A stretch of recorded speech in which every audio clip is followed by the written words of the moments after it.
Halo teman-teman, selamat datang di channel Whisper Heaven. Hari ini kita akan membahas sebuah alur cerita film yang tentunya seru sekali. Seperti apa keseruannya, langsung saja kita masuk ke dalam alur cerita filmnya. Film akan kita buka dengan memperlihatkan ada legenda kuno.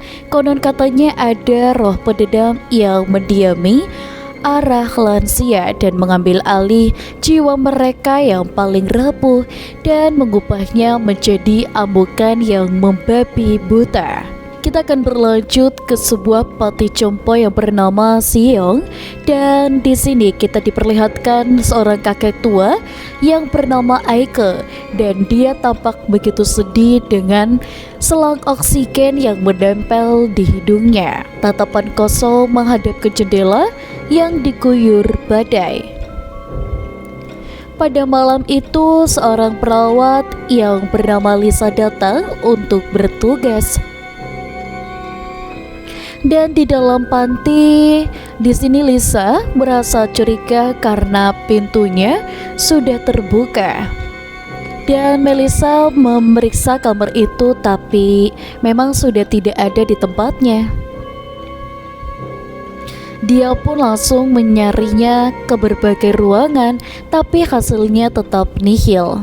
Dan beberapa saat kemudian Aike muncul dengan suara merintih seolah-olah meminta tolong. Dan tapi anehnya, Aike ini justru menyerangnya secara brutal dengan tabung oksigen yang dibawanya hingga perawat itu pun tertapar. Dan di sini dia pun tidak bisa berhenti di situ saja, dan dia pun langsung menghantam kepalanya hingga tewas. Dan setelah melakukan itu semua, sambil menangis, Aike pun membuka jendela dan menolong ke arah badai seperti serigala. Dan sebuah pembukaan film yang begitu luar biasa. Film berlanjut kepada seorang ibu tunggal yang bernama Ella, dan yang sedang dalam perjalanan bersama kedua anaknya Laura. Dan ada juga Noah, dan sambil menyanyikan lagu favorit, mereka pun menuju ke rumah adik Ella yaitu Sana, dan yang sebentar lagi akan segera melakukan pernikahan. Dan di sini dengan suami Ella, Lucas, yang ternyata sudah punya kekasih baru yang bernama Kim. Dan yang kebetulan Kim ini bekerja sebagai perawat di panti jompo itu. Dan sampailah Ella ke rumah Sana, dan terlihat jelas mereka memang sudah lama tidak bertemu, sehingga suasana bahagia pun langsung terasa di hari spesial Sana itu. Setelah masuk ke rumah, Sana pun menceritakan bahwa ayahnya kini sudah tidak lagi tinggal bersama, dan Sama telah memindahkannya ke sebuah panti jompo dengan alasan agar ayahnya tidak kesepian dan bisa berkumpul dengan para lansia lainnya. Ella yang mendengar ini tentu saja terkejut. Baginya keputusan Sana sama saja dengan menelantarkan ayah mereka.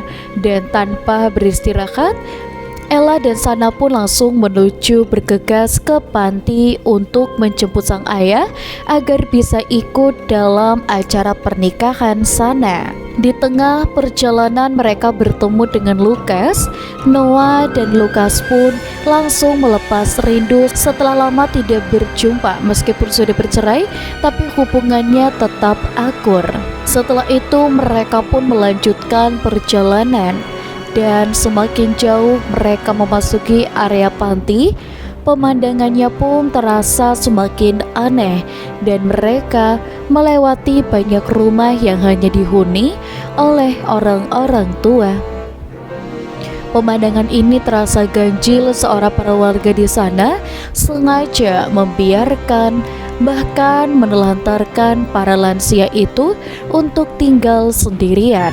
Sesampainya di panti di sini, pemandangan pertama yang mereka lihat adalah kekacauan, dan dengan banyak makanan berserakan di lantai, mereka mencoba acuh dan mencari ayah mereka, Aike.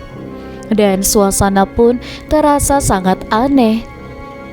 Semua lansia di sana menatap Ella dan keluarganya dengan tatapan yang sulit diartikan, dan bahkan ada seorang nenek yang memanggil Ella seolah dia adalah putrinya, memohon untuk diselamatkan. Dan tidak lama kemudian Kim, kekasih Lukas, menemui mereka dan menunjukkan di mana Aike berada. Dan di sebuah lorong, Noah pun melihat seorang kakek misterius yang anehnya terlihat sangat tegap dan kuat melambaikan tangan ke arahnya.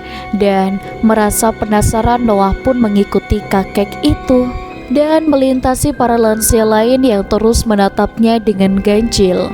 Langkahnya terhenti saat dia menemukan kakeknya Aike yang duduk di kursi roda menatap kosong keluar jendela. Aike pun sama sekali tidak merespon saat Noah menyapanya, dan seolah cucunya itu adalah orang asing. Beberapa saat kemudian Ella pun langsung datang, tapi reaksi Aike tetap sama. Sang kakek memang tidak menjawab sapaan dari putrinya, tetapi air mata tampak mengalir di pipinya saat Ella memeluk dan menciumnya. Sementara itu di tempat lain, Laura bertemu kembali dengan teman masa kecilnya Alex. Alex mengajak Laura ke tengah hutan dan menunjukkan sebuah patung kuno yang dianggap sebagai monumen leluhur yang berusia sudah 2000 tahun, dan di patung itu terdapat ukiran huruf E dan L yang kemungkinan adalah singkatan dari nama orang tua Laura, Ella, dan juga Lukas. Dan kembali ke panti, Ella pun akhirnya memutuskan untuk membawanya pulang ke acara pernikahan. Dan saat mereka sedang pergi, Noah pun sekali lagi melihat kakek misterius itu yang menatapnya tajam dari balik jendela. Dan singkat cerita, pesta pernikahan pun dimulai dengan meriah. Ironisnya, para lansia yang tinggal di rumah-rumah sekitar hanya bisa menyaksikan kemeriahan itu dari kejauhan dengan tatapan yang kosong. Malam itu para tamu undangan tertawa dan menari, dan tapi tidak dengan Aike yang sejak kedatangannya hanya terdiam 1000 bahasa. Lukas juga hadir di pesta itu dan sempat mengobrol sebelum pada akhirnya mereka menari bersama dengan anak-anak mereka dan menyanyikan lagu favorit keluarga. Di saat yang sama, kengerian terjadi di panti jompo. Seorang perawat mendapati para lansia yang berkumpul di suatu ruangan dan menatap ke arah pesta sambil mendengarkan alunan musik. Dan saat perawat itu menutup jendela, mereka pun tampak sangat kecewa. Dan di ruangan lain, perawat lain yang mendengar adanya suara aneh dari ruang bawah tanah. Dan saat dia menelusuri sumber suara tersebut, dia menemukan seorang nenek yang sudah bertingkah gila dan menggigit kabel hingga akhirnya sang nenek pun tewas tersengat. Kekecewaan memuncak saat para lansia mengamuk karena musik mereka dihentikan, dan mereka menjadi beringas dan sangat brutal menyerang seorang perawat pria dengan pecahan kaca. Dan perawat wanita yang melihatnya mencoba untuk mencari bantuan, tapi dia juga menjadi korban amukan mereka.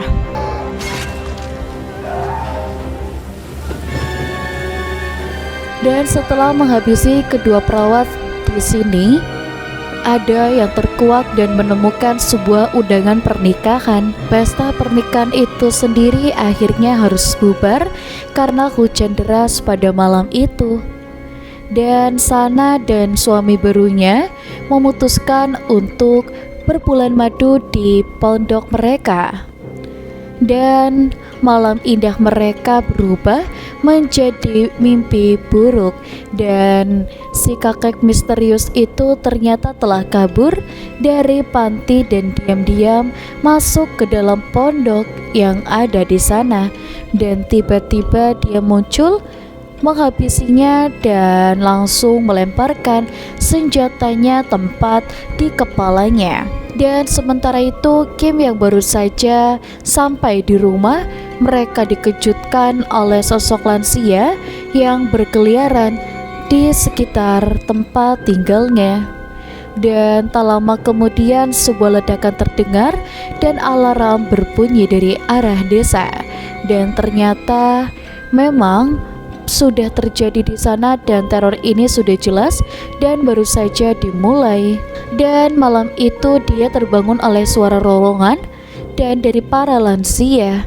Dan saat dia keluar, seluruh listrik di rumah itu sudah padam. Dan tiba-tiba muncul dari kegelapan dan memberitahu kalau para lansia sudah mengepung rumah mereka.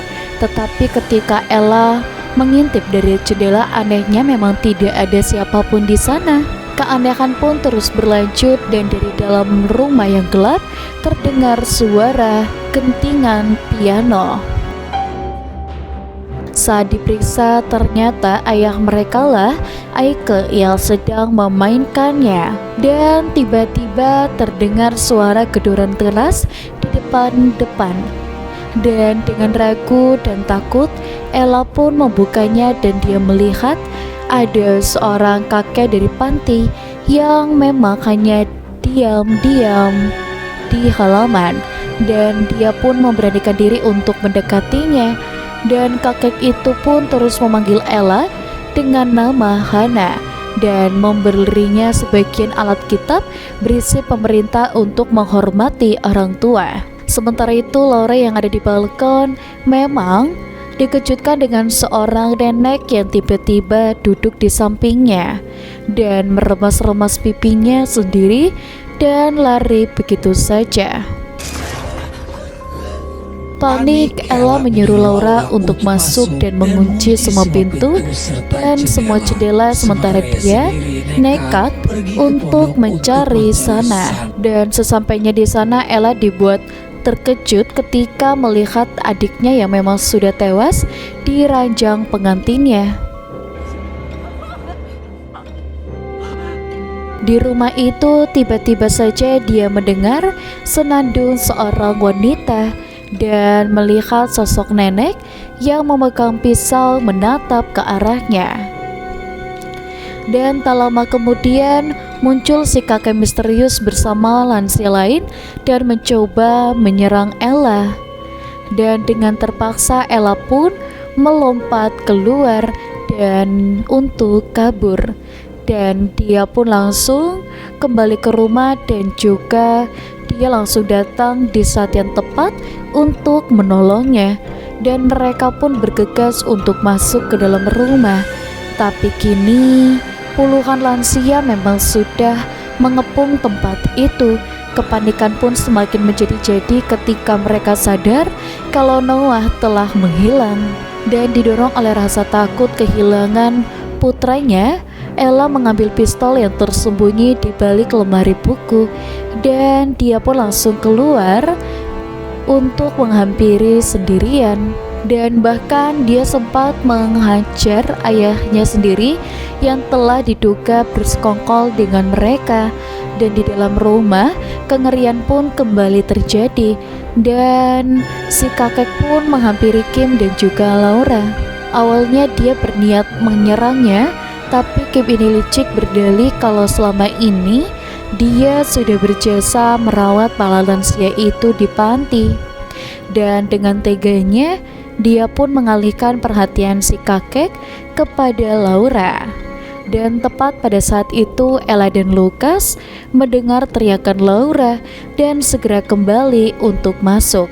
Lukas pun langsung menghalau lansia yang menyerang Kim, sementara Ella menghadapi si kakek misterius untuk menyelamatkan Laura. Pertarungan sengit terjadi, si kakek melemparkan bola besi hingga Ella pun terjatuh dan Lukas pun yang mencoba melawan hampir saja ditusuk. Untungnya dia pun langsung bangkit dan memukul kepalanya hingga pingsan. Dan mereka pun langsung mengikatnya dan Lukas pun mencoba mencari keberadaan Noah, tapi pria tua itu hanya diam saja.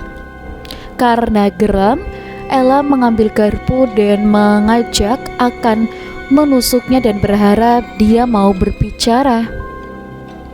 Bukannya menjawab, dia malah menceramai Ella dan memintanya untuk segera membunuhnya daripada dia harus hidup menderita seperti binatang. Dan tidak lama kemudian Noah pun tiba-tiba muncul dari belakang mereka. Ella pun segera memeluk putranya itu, dan Noah mengaku kalau kakek Aikela yang telah menyembunyikannya di loteng demi keselamatannya. Malam itu mereka pun terjaga dan tidak ada yang bisa memejamkannya mata kecuali Noah. Saat dia pergi ke toilet, Kim mengikutinya, dan di sana Kim mengatakan kalau dia kagum kepada Ella karena Lukas ternyata masih sering menyebut namanya saat tidur. Ella menegaskan kalau dia tidak punya niat untuk merebut Lukas kembali. Namun setelah dia keluar, dia mendapati dia berdiri di depan pintu utama yang terbuka, dan dia pun mencoba menutupnya, langsung menyerangnya dengan senter hingga pingsan. Dan setelah itu Kim menyeret tubuh Ella keluar rumah dan mengunci pintunya dan menjadikannya umpan bagi para lansia yang beringas. Dan saat Ella memang sadar, dia pun sudah berada di luar dan dia melihat ayahnya Aike yang memberikan kode tetap diam. Dan gerombolan itu pun akhirnya datang dan menyerangnya. Mendengar teriakan Ella, Lukas pun mempergoki Kim dan berdiri di depan pintu dan merebut kuncinya. Dan saat Lukas berhasil membuka pintu itu, Ella sudah dikerumuni dan para lansia itu menerobos masuk ke dalam rumah. Dan dia pun langsung sekuat tenaga menahan pintu, sementara Laura berinisiatif menolong dengan menyemprotkan alat pemadam api ke arah mereka. Di tengah kekacauan itu terjadi sesuatu yang aneh kepada Kim, dan alih-alih menyelamatkan diri, dia justru berlari ke lantai atas dan melompat dari jendela dan mengorbankan dirinya menjadi mangsa para lansia di luar. Berkat pengorbanannya dia, Ella dan Lukas berhasil lolos dari maut. Dan di sini para lansia tidak menyerah dan mereka mulai membuat pintu dengan golok. Di saat yang sama, seorang nenek berhasil melepas ikatan si kakek misterius itu.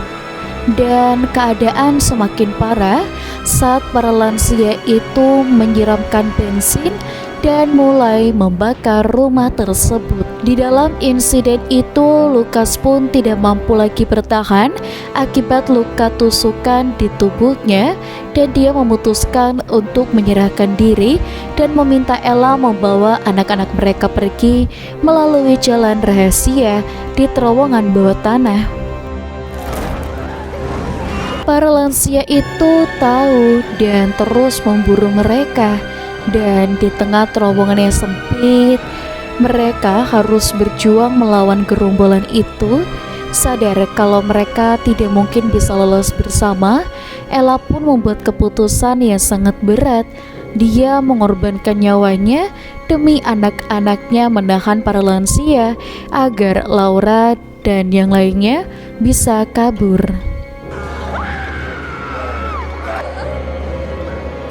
Laura dan Noah berhasil keluar di sebuah rumah lain, dan tapi penyakit asmanya kembali kambuh, membuat Laura panik karena inhalernya tertinggal. Laura pun membuka handphone yang ternyata sudah banyak panggilan tak terjawab dari Alex, dan Laura pun langsung menghubungi Ale, dan dalam percakapan itu Ale memintanya untuk segera datang ke pantai.